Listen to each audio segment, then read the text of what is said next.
The other method that I recommend for reinforcing the steek on the test slipper is a machine stitch steek.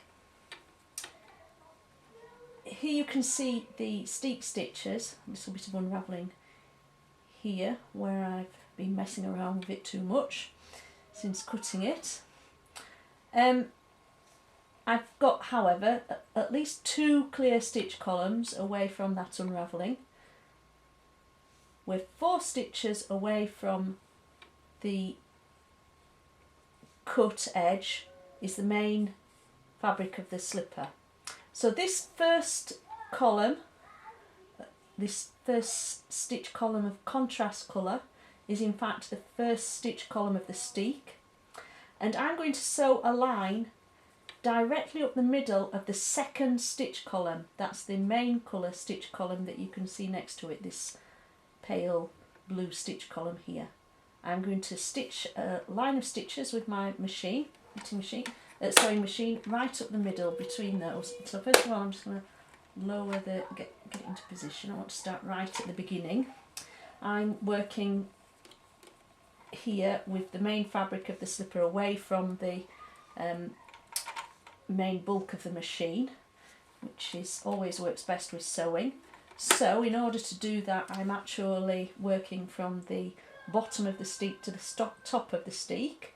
On the other side of the slipper, I would work the opposite way. I would work from the top of the steek to the bottom of it in order to have the slipper lying on this side of the machine.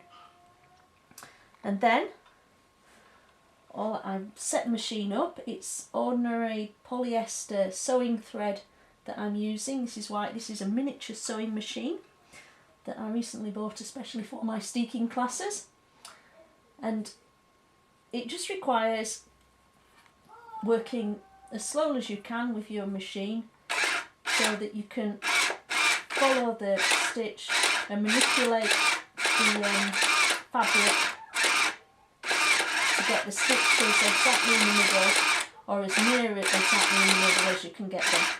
Set it with quite a short stitch. What you're hoping to do is to actually sew through the yarn so that you'll be catching parts of the yarn. You'll be piercing between. Look, I've got a half stitches all over, and there we go. That's one run. Now, I would ordinarily work at least 2 lines of stitches on top of each other to be sure that I've done particularly well here, and I'll do that again in a moment. You can see here that that's well, you can't see it very well because of course the very tiny stitches in the middle of that, but if you see me pull that, it's made a very firm line of stitches so that there's not much give on that. And the way that machine stitching works is that it's wrapping yarn between 2 threads from the machine. There's the bottom thread and there's the top thread from the machine, so they're wrapping the yarn. Here we are on the wrong side. It's not even a great neat line of stitches, but I'm fairly confident that that will work.